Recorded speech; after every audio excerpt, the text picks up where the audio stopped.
mes, cuando nos llamó poderosamente la atención este músico de la banda Boney M. Bueno, resulta que usted sabía que en Chile existe un vampiro, ¿sí? Y que está descansando en el cementerio católico. Y ahí está, ustedes lo pueden ver a través de la pantalla de Bio Bio TV, José Tomás Vargas. Vamos a hablar de la vida del que sería considerado el, si tú me corroboras por supuesto, Javier Oyarzún, el primer y único vampiro que ha existido en nuestro país. ¿Cómo estás, Javier, querido? Qué gusto de saludarte. Bienvenido a la sintonía del trasnoche. ¿Cómo estás? Muy bien. ¿Cómo estás? ¿Me escuchas bien? Perfecto. Como si estuvieras acá. Muy buenos días, mi querido Nico. Espero que estés súper bien. Un saludo para ti y para todos nuestros auditores. ¿Quién está en los controles hoy día, Nico? William Rebolledo, Lord William, nos acompaña aquí en el... para Willy, un fuerte abrazo también para él.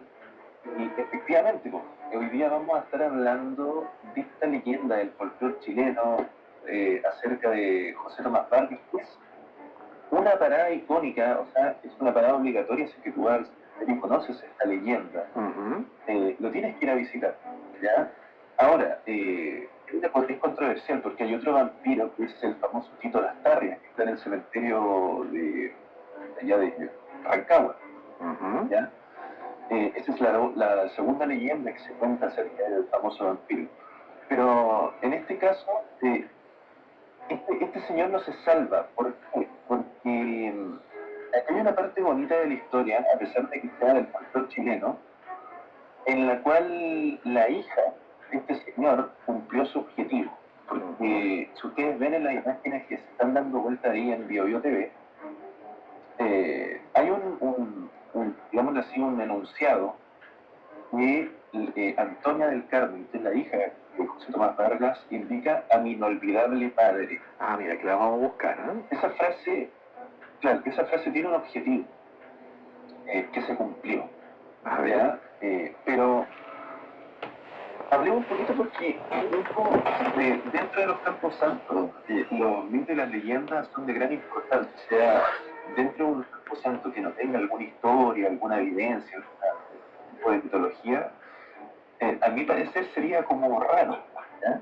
Entonces, lo otro que es súper importante es el boca a boca que se mantiene, ¿ya? Es principal. ¿Por qué? Porque en este caso se mantiene viva una leyenda y que es parte netamente de nuestro folclore como país, ¿ya? Pero hay que tener ojo porque estas leyendas también se van transformando y deformando, incluso pueden dejar en el olvido a la persona. En este caso no es. Pero, ¿qué es lo que dice la leyenda de este señor? ¿Por qué se dice que es un vampiro? Porque se dice que había llegado al cementerio, digámoslo así, a este mausoleo, un poquito fuerte, pero es la leyenda, hay que aclararlo, que llegó decapitado y encadenado, para no poder salir de alguna forma, digámoslo así, de su mausoleo. Y que también estaba con una estaca en el pecho. Entonces, ¿qué es lo que pasa? Para que la gente no lo olvidara, lo que dice la leyenda, que un murciélago iba volando, ¿no? Y se posaba en su tumba las noches. Ahora, anécdota mía, yo estaba esta tarde en el cementerio y efectivamente hay murciélagos, ¿ya? Porque forma parte de la flora y fauna de nosotros. No solamente habitan ahí en el cementerio, sino en la capital. Lo importante es que, bueno, yo nunca he visto un murciélago ahí posándose en la tumba. Ah, ya. Pero, a ver, Javi, pero ¿has visto murciélagos en los alrededor del cementerio, no? Sí, es muy normal, es muy normal. Hay veces se ven volando por ahí, pero completamente inofensivos, pero no andan en grandes cantidades. Pero sí se ven, en distintas épocas del año. Ya. Ahora, lo importante es que conozcamos, Nico, quién es este personaje. Claro, pues. Que se llama José Tomás Vargas del Villar. Y él nace en el año 1819. Era un terrateniente, era una de las familias armadas acomodadas de San Felipe. El papá de José Tomás Vargas se llamaba José Ignacio Vargas Olivares. Y la mamá de José Tomás Vargas se llamaba Doña Carmen del Villar Fontesino. Ahora, ¿cómo conoce a Úrsula Arancibia, que llegó a ser la madre de Antonia del Carmen Vargas Arancibia? Porque José Tomás Vargas cuando joven tuvo como un touch and go, una especie de aferro. Ah, una feria. Entonces, en el año 1847, cuando José Tomás Vargas él tenía aproximadamente 26 años, lo que cuenta la historia es que él no logró concretar la relación con doña Úrsula y fueron padres separados. No vivió directamente con su hija, que era Antonia, pero al ser de una de las familias más adineradas y poseer muchas tierras, él jamás estuvo distante de Antonia, todo lo contrario, o sea, se preocupó de la educación, la salud, el bienestar. Entonces, ¿qué tierras poseía? ¿Qué lugares tenía? Era dueño José Tomás Vargas, por ejemplo. Tenía tierras en Curicó, en la Lingua del Garrobo y acá en Santiago. Cuando transcurre toda la historia de este señor, en el año 1895, aproximadamente tenía 76 años de edad. Entonces, él quería dejarle algo a su hija, a Antonia, quería dejarle una herencia. Entonces, lo que dice la historia es que este caballero hace un, digámoslo así, ¿cómo se llama esto, Nico? Se me fue la palabra. ¿Un testamento? Un escrito, ¿ya? Un testamento, en la cual, una herencia. Un testamento, eso, un testamento. Y en donde indica que Antonia iba a heredar varias de las propiedades y principalmente iba a heredar una que estaba ubicada en esos años en Santiago 29. Era una casona bastante bonita. Pero que hay una controversia porque lo que dice la historia es que un familiar de parte del, digámoslo así, del Papa, él también quería agarrar un pedacito de católico. Ah, y tonto, porque el José Tomás Vargas tenía mucho dinero. Claro. Entonces se fueron a juicio. ¿Qué es lo que pasa? En el juicio empezaron a tomar toda la documentación y se dieron cuenta que ya había un testamento, y era la última palabra de José Tomás Vargas. Entonces el señor ya lo tenía quietito tocar y al final se quedó sin par de pedazos. Entonces, ¿cuándo fallece este personaje? En el año 1899, cuando él tenía 80 años de edad. Y él falleció netamente por exceso de colesterol en la sangre. Y falleció en su tierra natal, en San Felipe. En San Felipe, claro. Entonces, sí, en San Felipe. El testamento se escribe el 9 de abril de 1877. Y ahí es donde se indica claramente los textos académicos que en el testamento salía que Antonia del Carmen Vargas iba a heredar prácticamente todas las funciones. Entonces, ¿cómo se llamaba el que era el sobrino? ¿Ya? El que fue a la pelea? Se llamaba José Baltra Vargas. A mí siempre se me olvida el nombre, lo tengo anotadito aquí. Entonces, él fue el que fue al juicio. Y ahí es donde se declararon y claro, no tenía nada que hacer. Ahora, hay un tema que es súper importante porque en el mausoleo de José Tomás Vargas hay bastantes tipos de simbología, ¿ya? Como por ejemplo, y también puede ser, Nico, como una mala interpretación, quizás, porque muchas de las personas me preguntan, oye, ¿cómo se origina cuál es el origen de esta leyenda? Claro. ¿Por qué se dice que fue atado, fue clavado con una estaca del pecho y degollado? Mira, una de las teorías, Nico, es que puede ser la mala interpretación de los símbolos mortuorios que hay en el mausoleo. Mira, esa foto es muy linda, la que estamos viendo por Video TV, porque es la familia de José Tomás Vargas, en este caso Antonia, compró una capilla, ¿ya? Dos sectores dentro del cementerio, son bastante lindos. ¿Y qué es lo que ocurre? Donde estamos viendo esta imagen del Cristo, que es un Cristo precioso, que es de origen francés, de la Fundación de Arte de Baldos, en donde está ubicado también un altar de estilo gótico maravilloso, que hoy en día se utiliza también como sala velatoria. Hay un vitral en la parte de atrás. Ese vitral, en la parte, y se ve clarito al lado derecho, creo que al lado mío está, al lado izquierdo mío, hay un murciélago. No sé si lo logras cambiar ahí. A ver, vamos a verlo si está perdón, en pantalla completa. Vamos a ver cómo es el tema. Sí, Sí, hay un murciélago. Ahí, sí, ahí mismo. Sí, ahí mismo. Hay un murciélago, exactamente. Entonces, fueron como bastantes. Sí, sí, aquí está. Antonia dejó como vestigios de esto. Mira, este vitral representa, Nico, al Apocalipsis. ¿ya? Es un vitral bastante bonito, ¿ah? Sí, muy bonito. Y todavía sigue. Ya, pues, entonces, todos me preguntan, oye Javier, ¿y cómo se origina esta historia? Yo le digo, pues es que no hay como un origen, digamos así, porque esto pasó de boca en boca, y se fue, así, esta leyenda fue creciendo, muchos cambiaron el relato, como todo tipo de historia. Pero lo que yo digo es que hay una mala interpretación de símbolos mortuorios. Por ejemplo, hay muchos murciélagos en su capilla, ¿ya? En su nicho.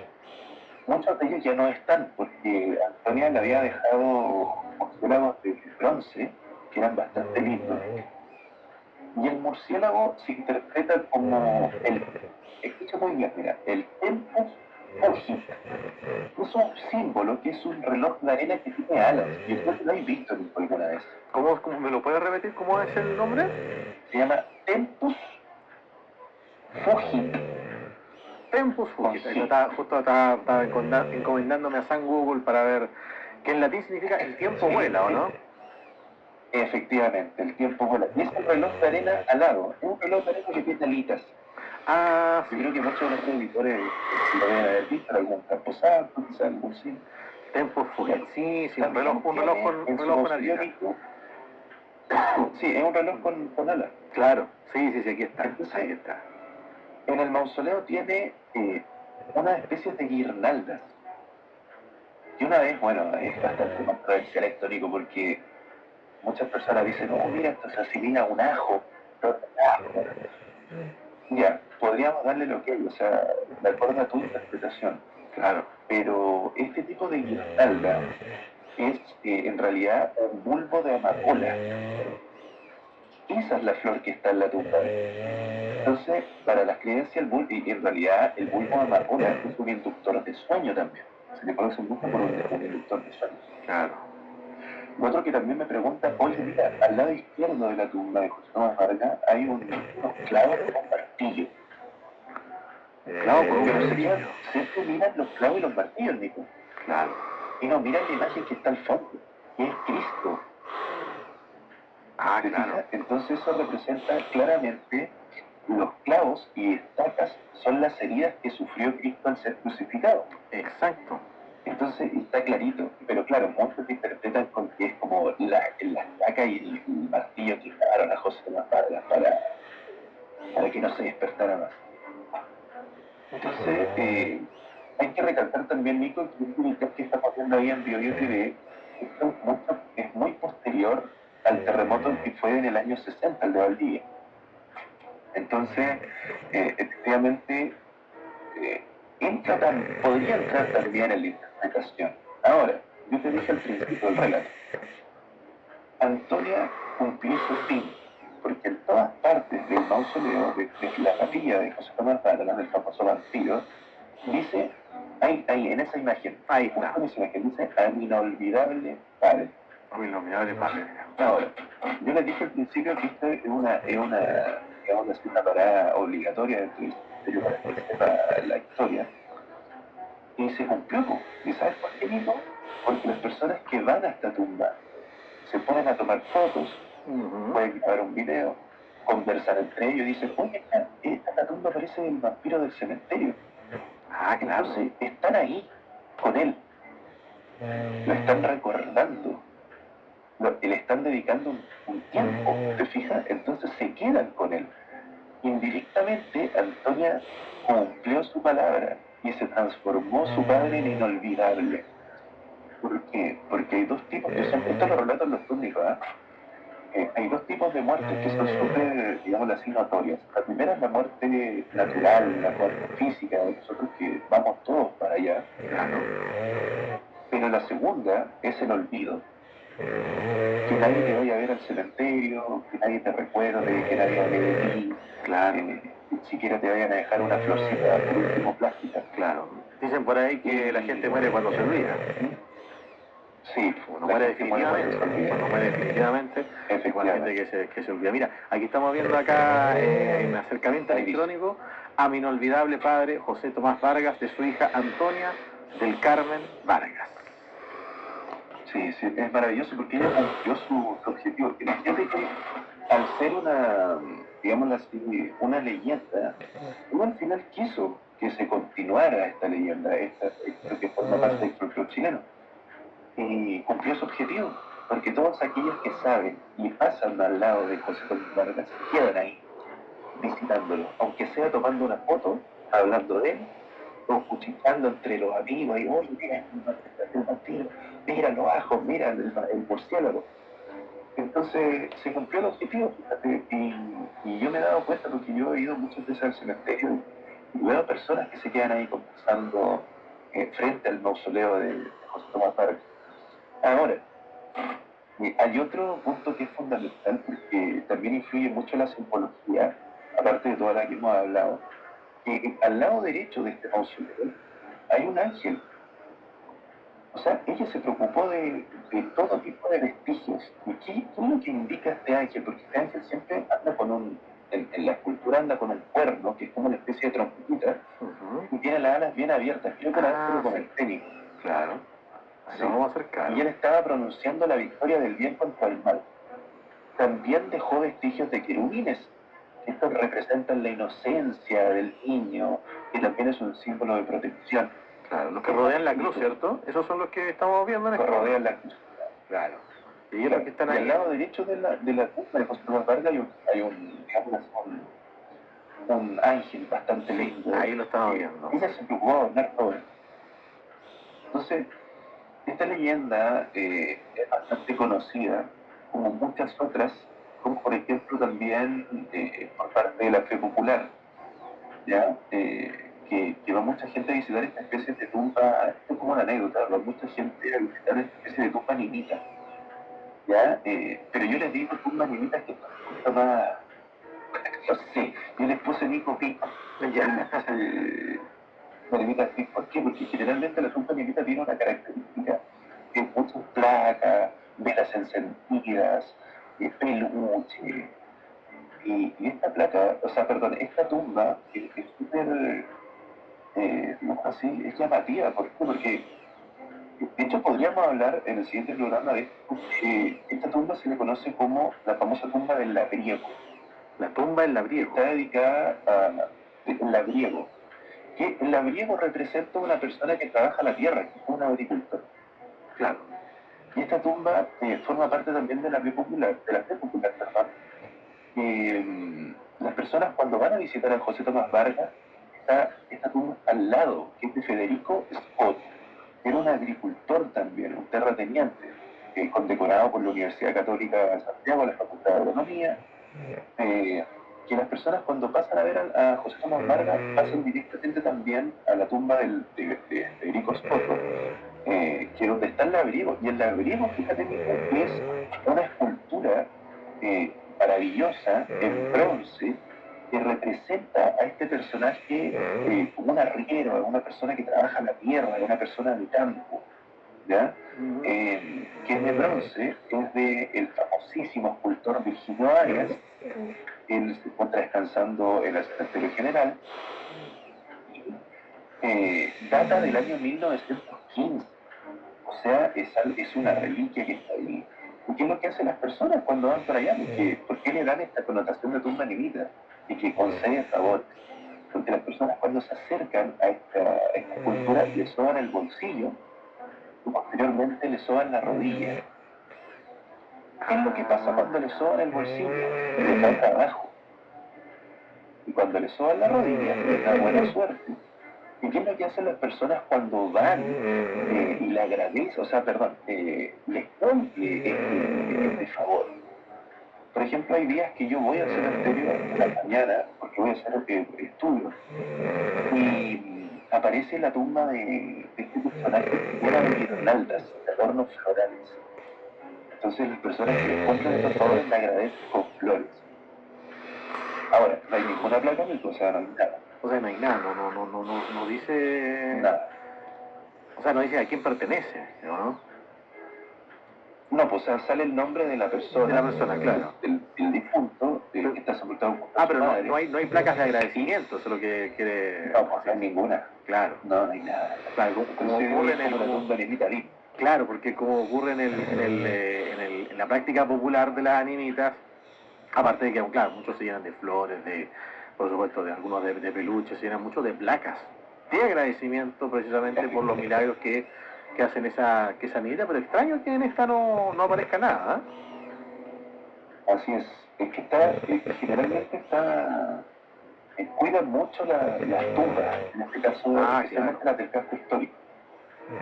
Como es monumento histórico que fue declarado en el año 2015, entonces tiene su connotación, cuidan bien todo este tipo de tumbas. Hay otros personajes más dentro del cementerio que son bastante entretenidos, ¿ya?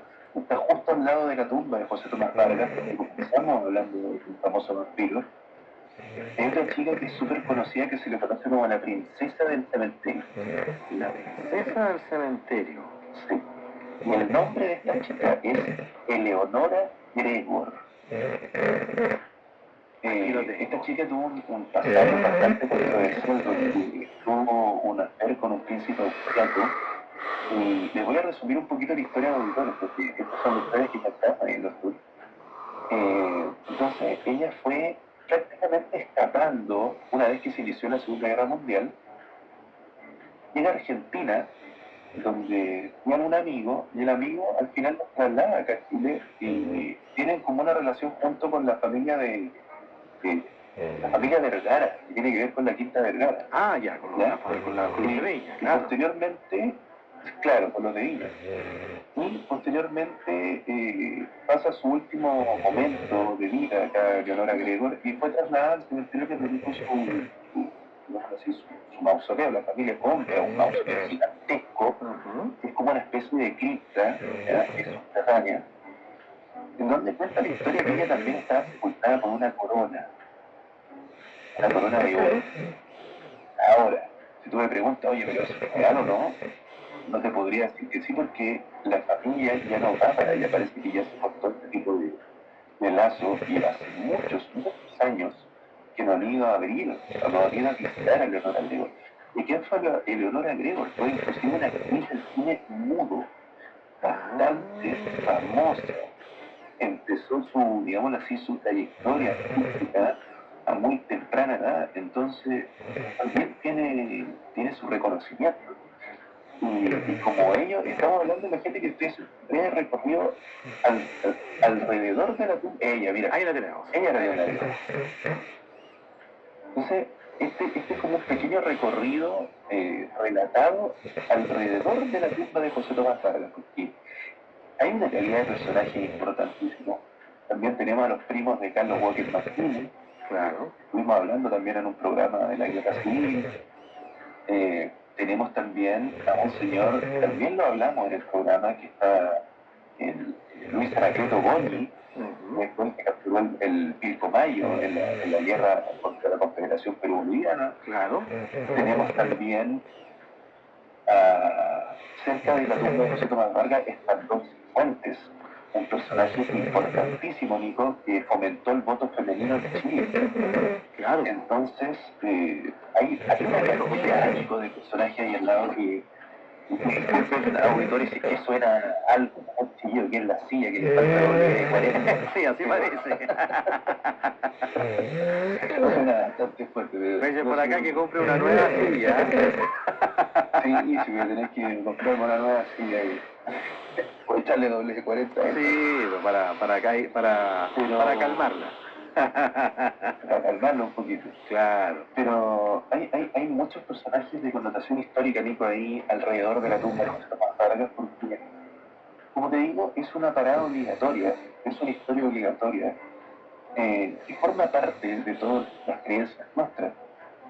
Imagínate que posteriormente a este recorrido terminamos en esta Plaza de Honor y vamos a visitar, por ejemplo, a Domingo Fernández Concha, que es el fundador de la viña, fue el fundador de la viña de Santa Rita, que tiene que ver también con el portal Fernández Concha. Al lado de él está el famoso rey del trigo, José Bunster, que prácticamente en esos años tenía el 80% de la concentración, digamos así, nacional productora de trigo. O sea, él le llamaban el conquistador de Angol. El conquistador de Angol. Sí, sí. Sí, tenía, pero una fama el caballero, y él está al lado de Domingo Fernández. Imagínate que después nos vamos a ver también al rey del vino, que es un personaje para mí uno de los favoritos, que es Melchor Conchicoro. Posteriormente hablamos también el dueño de la viña Subercasó, que llamamos Subercasó Mercado. Entonces, hacemos un recorrido por el casco histórico, hablando, digamos, una breve reseña de todos estos personajes. Y hay un dato que me gustaría otorgarte conmigo, porque la organización del cementerio, todo lo que son esculturas, todo lo que son relieves, todo lo que son símbolos, muchas de las personas les llama la atención. Y yo siempre digo, en este camposanto, todo lo que está posicionado, todo lo que usted está observando, no está puesto ahí porque haya sido lindo. Y a Ignacio Suaza Goitía, que fue el segundo administrador por parte de la Iglesia Católica, se le ocurrió poner este tipo de esculturas símbolos. Todo tiene un significado, Claro. todo tiene un porqué. ¿Eso en qué año aproximadamente cuando empiezan a instalarse las esculturas en el cementerio? Piensa tú, Nico, que el cementerio se fundó en el año 1883. Claro. Y de ahí en adelante empiezan los primeros administradores. ¿Cuál fue el primer administrador? Fue Ildefonso Saavedra. Posteriormente vino Ignacio Sosa García, que estuvo aproximadamente 20 años, 20 años aproximadamente. Y después fue administrado por laicos el cementerio, hasta el día de hoy. Entonces, yo creo que la mejor etapa, una de las etapas más, la etapa de oro del cementerio católico, fue bajo la administración de este señor Ignacio Sautier. ¿Por qué? Porque si los auditores quieren conocer un poquito más la historia de este camposanto, hay imágenes en las cuales se compara el cementerio monumental de Staglieno en Génova, en Italia, versus el cementerio católico chileno, que está acá, en Recoleta. Y prácticamente la arquitectura, como los vestigios de la arquitectura greco-romana son bastante fuertes, y hay una comparación, pero digamos así, muy evidente. Hay estructuras evidentes que son casi similares. ¿Cómo se llama el cementerio, disculpa? Para poder aquí buscarlo en San Google. Cementerio monumental de Staglieno o Stagliano. De Staglieno. Ah, ya se parece como Estañaro, pero es Staglieno. A ver, vamos. Sí, mira, oye, estaba revisando por acá el cementerio monumental y tiene mucha similitud con nuestro camposanto, el cementerio católico. Esto está en Génova, ¿cierto? Sí, está lleno Génova. Maravilloso. Aquí está, mira, voy a bajar acá una foto que es maravillosa y que recuerda mucho a los pasillos del cementerio católico de Santiago. La estamos cargando por ahí y me parece que es de alta resolución, así que parece que vale la pena verla en este momento, pero sí, como tú dices, con estatuas que tienen muchas similitudes a nuestro cementerio católico. Bueno, de hecho, yo creo que este camposanto está muy ambientado a la usanza de los cementerios italianos. Efectivamente, Nico. Y también sacaron la idea de los monasterios. Claro, tiene mucho. Ahora, hay un tema del juego con el sonido, ¿ah? Y esto se le ocurrió, imagínate, a un arquitecto francés, al famoso Paul Latour. Este señor, aparte de haber creado o diseñado el Palacio Cousiño, el museo, hay otro museo que se llama, lo tengo en la punta de la lengua, ya me había olvidado. Y ha diseñado mucho, digamos así, casas en ese tiempo a la élite chilena, palacios. Y este señor también se preocupó del sonido en el cementerio, que es un dato súper fría. Ah, mira. ¿Por qué? Porque eso también lo explicamos en los tours. Generalmente en esos años, cuando se realizaban los responsos, que era la entrada principal del cementerio católico, generalmente asistían muchos fieles y creyentes, aparte de los familiares de la difunto. Entonces, cuando el sacerdote iba predicando, iban trasladando el difunto a su lugar de descanso, por estos pasillos hacían filas muy largas. Mira, es que es muy similar. Muy largo. Eso es una parte nomás de ese camposanto que es gigantesco, o sea, que está revisando algunos datos relacionados al cementerio monumental de Staglieno, y y tiene por lo menos, aquí me dice por acá, ¿cuánto tiene de claro, bueno, es uno de los mayores cementerios, más de 1 kilómetro cuadrado